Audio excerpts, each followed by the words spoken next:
के जमाने में राजस्थान के लोग व्यापारियों की दुनिया बराबर जानते हैं। पहले के जमाने में कोई पीढ़ी, कोई कंपनी अगर बदनाम हो जाए, उसके फ्रॉड करने वाली कंपनी का चिट्ठा निकल जाए, तो तुरंत वो कंपनी वाले नया बोर्ड लगा करके अपना कारोबार शुरू कर करके लोगों को भ्रमित करने का काम करते हैं और नाम बदल करके लोगों को मूर्ख बना करके अपना धंधा पानी चलाने की कोशिश करते हैं। कांग्रेस और उसके साथियों की जमात ऐसी फ्रॉड कंपनियों की नकल कर रही है। यूपीए के कुकर्म लोगों को याद ना आए, इसलिए इन्होंने अपना नाम यूपीए से बदलकर INDIA कर दिया और इतना लंबा कर दिया कि लोग भूल जाएं। यूपीए के नाम बदला है ताकि ये आतंकवाद के सामने घुटने टेकने का अपना पाप छिपा सके। इन्होंने नाम बदला है ताकि ये कर्ज माफी के नाम पर किसानों से विश्वासघात को छिपा सके। यूपीए नाम बदला है ताकि ये गरीबों के साथ किए गए छल कपट को छिपा सके। और मैं आज राजस्थान की धरती से देश के लोगों को एक और बात बताना चाहता हूं। इनका तरीका वही है जो हमेशा देश के दुश्मनों ने अपनाया है। पहले भी ये तो INDIA के नाम से आए हैं, लेकिन पहले इंडिया के नाम के पीछे अपने पाप को छुपाने का प्रयास किया गया है। इंडिया नाम तो ईस्ट इंडिया कंपनी में भी था। ईस्ट इंडिया कंपनी में भी इंडिया था कि नहीं था? लेकिन इंडिया नाम अपनी भारत भक्ति दिखाने के लिए नहीं, बल्कि भारत को लूटने के इरादे से लगाया गया था। आपको याद होगा कि कांग्रेस के शासनकाल में सिमी यानी student Islamic movement of India बना था। नाम में इंडिया था, लेकिन मिशन इंडिया को आतंकी हमलों से बर्बाद करने का था।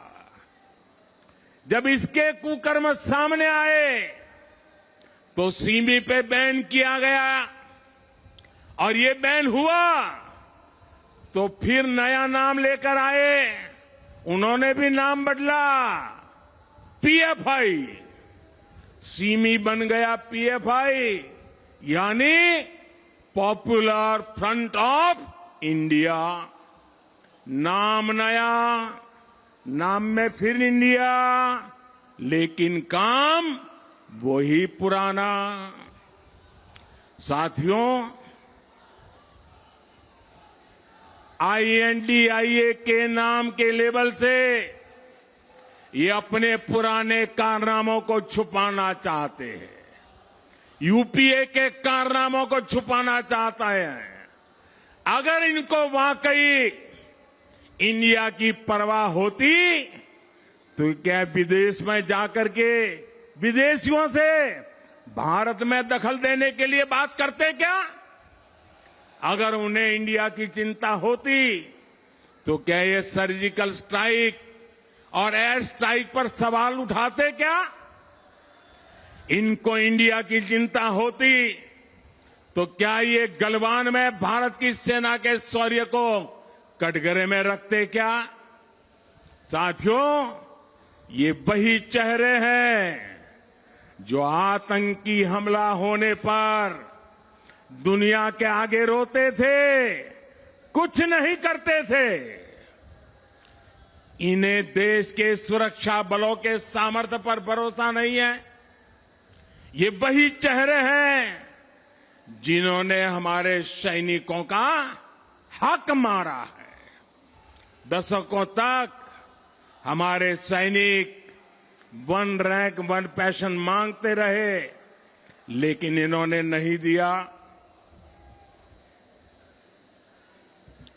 जो लोग टुकड़े टुकड़े गैंग को गले लगाते हैं, जो लोग भारत में भाषा के आधार पर बंटवारा करते हैं, जो लोग विदेशों से संबंध भी इस आधार पर बनाते हैं कि उनका वोट बैंक नाराज ना हो जाए, जिनके लिए राष्ट्रहित नहीं बल्कि वोट बैंक सर्वोपरि है, वे लोग जब INDIA की बात करते हैं तो दिखावा लगता है, छलावा लगता है, झूठ लगता है।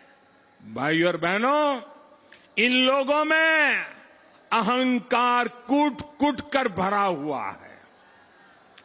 एक बार इन्होंने नारा दिया था, Indira is India, India is Indira, और तब देश की जनता ने उनका हिसाब चुकता कर दिया था, चुन चुन करके साफ कर दिया था, उखाड़ फेंका था उन लोगों को।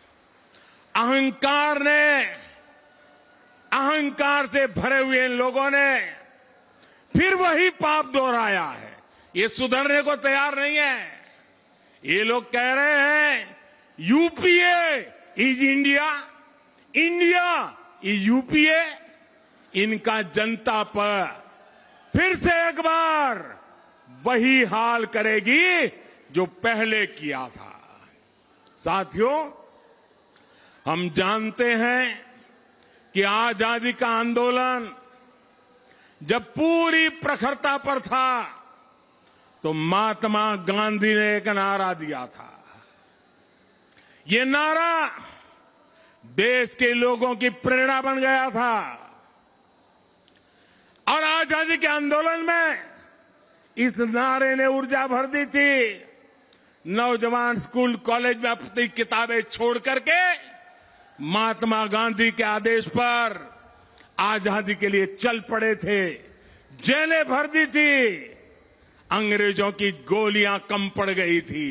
वो दिन थे और तब महात्मा गांधी ने जो नारा दिया था, आज फिर से देश के कल्याण के लिए, देश के उज्जवल भविष्य के लिए उस नारे की फिर से जरूरत है। दोस्तों, इस नारे को फिर से गांव गांव घर घर पहुंचाने की जरूरत है।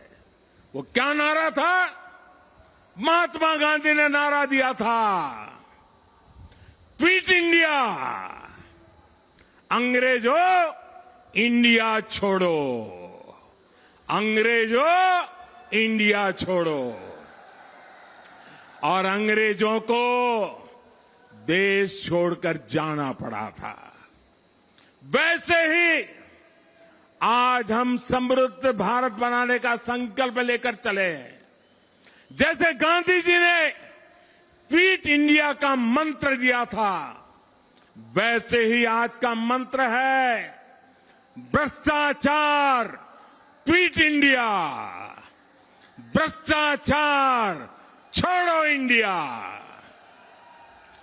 परिवारवाद क्विट इंडिया, परिवारवाद छोड़ो इंडिया, तुष्टीकरण क्विट इंडिया, तुष्टीकरण छोड़ो इंडिया।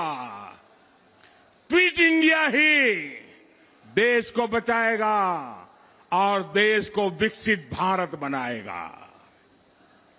भाइयों और बहनों, राजस्थान के लिए भी भाजपा का रोड मैप स्पष्ट है, नीति साफ है।